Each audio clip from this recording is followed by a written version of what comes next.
नमस्कार दोस्तों, मैं राहुल कुमार। आपका YouTube चैनल फ्यूचर स्टार्ट में आपका स्वागत है। अगर आप नए हैं तो चैनल को सब्सक्राइब कर लीजिए, क्योंकि हम daily UP assistant, UGC net, RPSC assistant professor, Haryana assistant professor में जो सिलेबस लगा है उस पर डिस्कस करते हैं। उनके सारे नोट्स मैं अपने हाथों से बना रखा और उसको मैं आप लोगों के सामने रखता हूँ। ये नोट्स बनाने में तो थोड़ा मुश्किल है, हर कोई नहीं बना सकता, इसीलिए ये बहुत ही महत्वपूर्ण नोट्स है। आप ज़रूर एक बार पढ़ के देखें, अच्छा लगे तो फिर आगे दूसरा भी नोट्स पढ़िएगा। क्योंकि अब कहानी पे आज मैं डिस्कस कर रहा हूँ, तो कहानी कौन से आज हम डिस्कस करेंगे? अज्ञे के कहानी कौन सा है? रोज कहानी। रोज का एक और नाम है गैंग्रीन। ठीक है दोस्तों, कहानी पे जाने से पहले हम सच्चिदानंद हीरानंद वात्स्यायन अज्ञे के बारे में कुछ डिस्कस करते हैं। उनके व्यक्तित्व और कृतित्व के बारे में थोड़ी सी हम जानकारी ग्रहण करते हैं कि सच्चिदानंद हीरानंद वात्स्यायन अज्ञे का जन्म जो 7 मार्च 1911 को उत्तर प्रदेश के जिला कुशीनगर में जन्मे अज्ञे हिंदी साहित्य में शिल्पगत भागवत आधुनिक संवेगों के प्रवर्तक है। ये कौन? सच्चिदानंद हीरानंद वात्स्यायन अज्ञे जी। मनोविश्लेषणवाद की जो परंपरा जैनेन्द्र ने शुरू की थी, उसे पूर्णतः रूप से अज्ञे ही लेकर आगे गए। जैनेन्द्र के द्वारा जो शुरू किया गया उसे कौन लेकर गया? अज्ञे जी।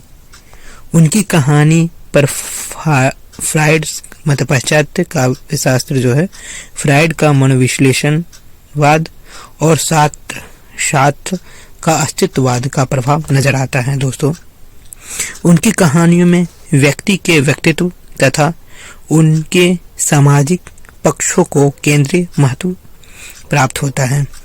उन्होंने सैनिक, विशाल भारत नामक पत्रिकाओं का संपादन करने के साथ इलाहाबाद से प्रतीक नामक पत्रिका निकाली और ऑल इंडिया रेडियो की नौकरी स्वीकार की। ठीक है दोस्तों, आगे इसके अतिरिक्त उन्होंने दिनमान, साप्ताहिक, नव भारत टाइम्स, अंग्रेजी पत्र वाक और एवरिंग मेंस विक्सिन जैसे प्रसिद्ध पत्र पत्रिकाओं का भी संपादन किया। दोस्तों, सम्मान जो इनको कौन कौन सा सम्मान मिला? 1964 ईस्वी में आंगन के पारद्वार पर उनके साहित्य अकादमी का पुरस्कार प्राप्त हुआ। 1779 में कितनी नाव में कितनी बार पर भारतीय ज्ञानपीठ पुरस्कार प्राप्त हुआ। दोस्तों, इनकी निधन 4 अप्रैल 1987 ईस्वी को हुआ। ठीक है दोस्तों, अब हम कहानी पर आते हैं। रोज मतलब गैंग्रीन कहानी बहुत ही महत्वपूर्ण है। इस कहानी पे मैंने दोस्तों इनके कौन से काव्य संग्रह से लिया गया उस पर डिस्कस करा है। इसमें कौन से पात्र महत्वपूर्ण है उस पर मैंने बताया है। इसकी घटनाक्रम मैंने बताया। इस कहानी की महत्वपूर्ण पंक्तियों का डिस्कस करा। दोस्तों, सारी महत्वपूर्ण बातें मैंने इस कहानी के आपको निचोड़ इस नोट्स में आपको मिलेंगे। दोस्तों, चलो दोस्तों, अब गैंग्रीन रोज कहानी पर आते हैं। ठीक है दोस्तों, बिंदु को डहलोजी जेल मई 1931 में लिखा गया। कौन? ये कहानी गैंग्रीन रोज संग्रह। इस रोज कहानी किस संग्रह में प्रकाशित है? विपथ्यगा। ये कब लिखी गई? 1937 में लिखी गई। दोस्तों, इस कहानी संग्रह में कुल 12 कहानी है। कितनी कहानी है दोस्तों? 12। विपथ्यगा में कितनी? 12। कहानी के नाम बताता हूँ। विपथ्यगा 1, बगोड़ा वृक्ष 2, हरसिंगार 3, हाड़ 4, रोज 5, अकलंक 6, दुख और तितलियां 7, मिलन 8, एक तारा 9, अमरवल्ली 10, कड़िया 11 और शत्रु 12। टोटल कितने होगी? 12 कहानी। नोट कर ले एक और चीज, पहले संस्मरण 1937 ईस्वी में और रोज नाम से फिर 5वें संस्करण 1990 ईस्वी में गैंग्रीन नाम से प्रकाशित हुआ था। ठीक है दोस्तों, अब इसके पात्रों पर हम बात करते हैं। किसके? रोज कहानी के पात्र मालती हैं, लेखक मतलब कथावाचक टिट्टी और माहेश्वर है, और एक कूली भी है दोस्त। ठीक है, कूली की बात हम कर लेते हैं। ठीक है दोस्तों,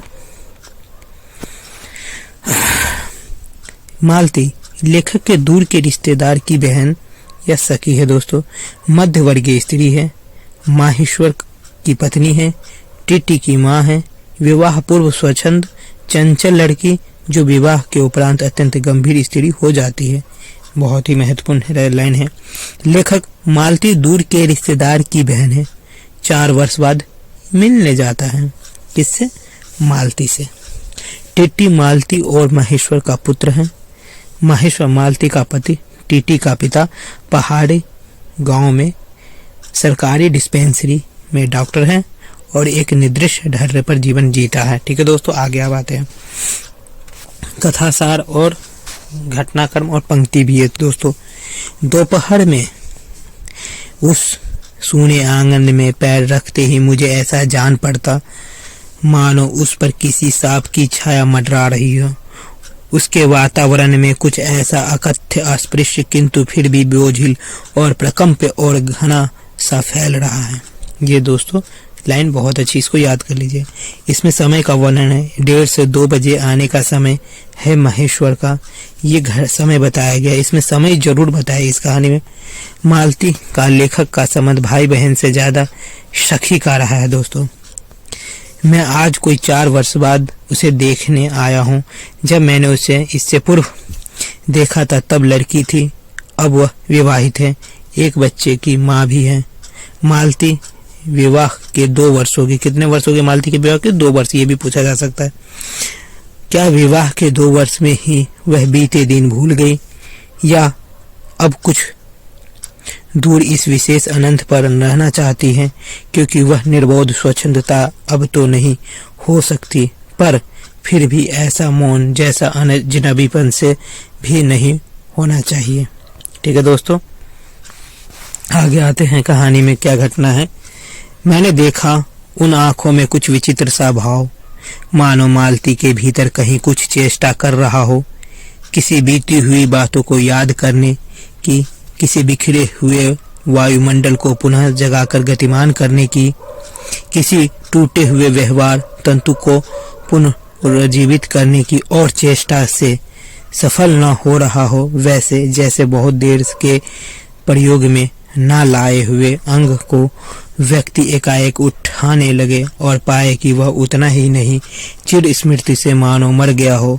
उसके तीक्ष्ण बल से यद्यपि वह सारा प्राप्य बल उठ नहीं सकता। मुझे ऐसा जान पड़ा मानो किसी जीवित प्राणी के गले में किसी मृत तंतु का तोक डाल गया हो। वह उसे उतार कर फेंकना चाहते पर उतार ना पाया। ये उस कहानी में लिखा गया है। बहुत ही महत्वपूर्ण लाइन है, इसको आप नोट कर लीजिएगा। प्रातःकाल 7 बजे डिस्पेंसरी चले जाते हैं, 1:30 बजे या 2 बजे लौटते हैं। शाम को 1 घंटे के चक्कर लगाने के लिए फिर जाते हैं। उनका जीवन भी बिल्कुल एक निर्दिष्ट ढर्रे पर चलती। किसका? माहेश्वर का दोस्तों। पति 2:30 बजे खाना खाने आते हैं, इसीलिए पत्नी 3 बजे तक भूखी बैठी रहती है।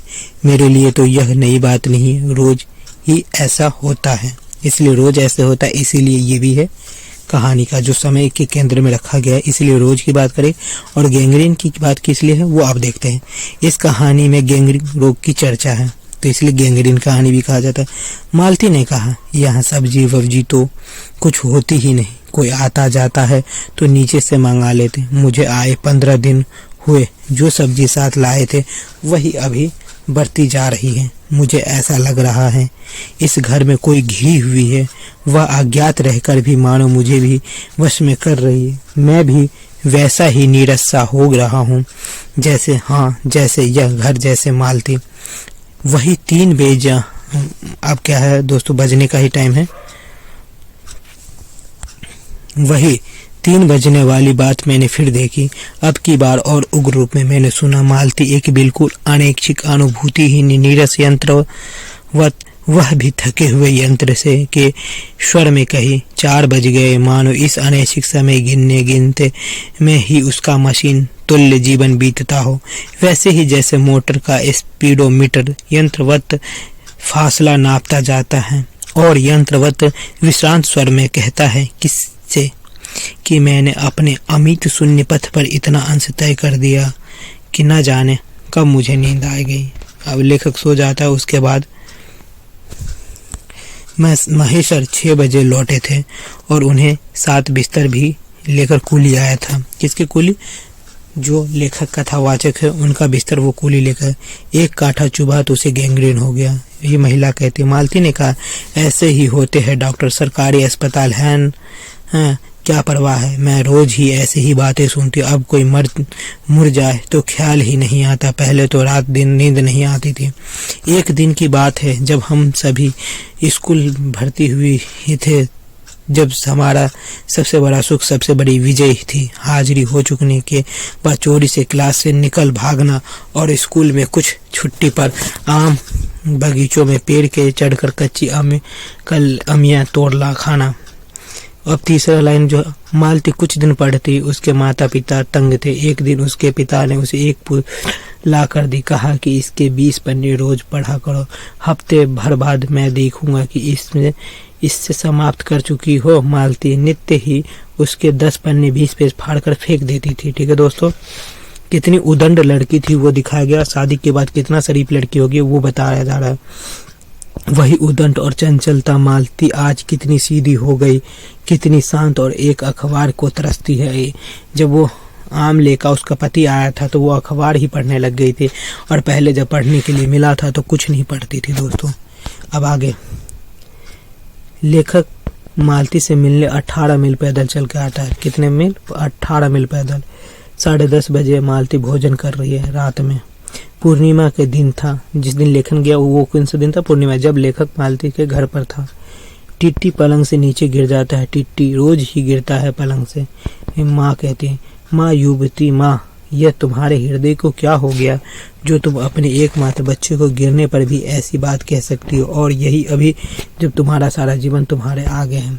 मतलब किस तरीके से लेखक ने दिखाया कि एक बच्चे के गिरने पर उसके माँ के अंदर से कुछ हाय नहीं निकलता, कितनी कठोर हो गई।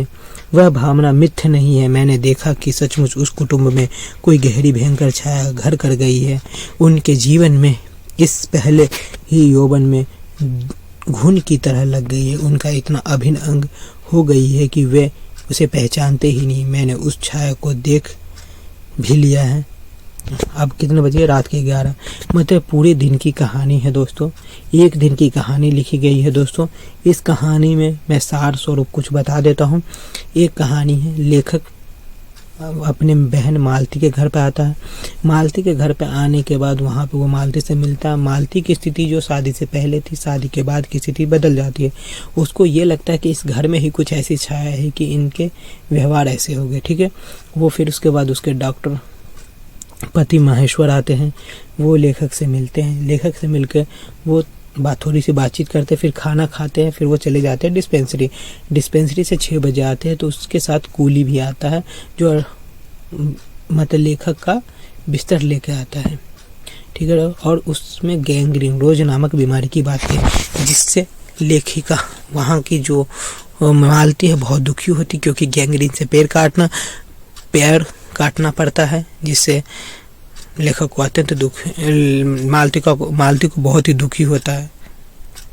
अंत में लेखक यह बताता है कि इस घर में एक छाया है जो इस घर को छाया घर कर गई। मतलब कि इस घर के लोग एक दूसरे से अभिन्न दिखते हैं। धन्यवाद दोस्तों, यही कहानी है। अगर आपको अच्छी लगे कहानी तो लाइक ज़रूर करिएगा और अपने दोस्तों को शेयर करिए, जिससे कि हमें भी मोटिवेशन मिले। आप लोग इस पर कुछ कमेंट नहीं करते हो, ज़रूर कमेंट करिए दोस्तों। धन्यवाद।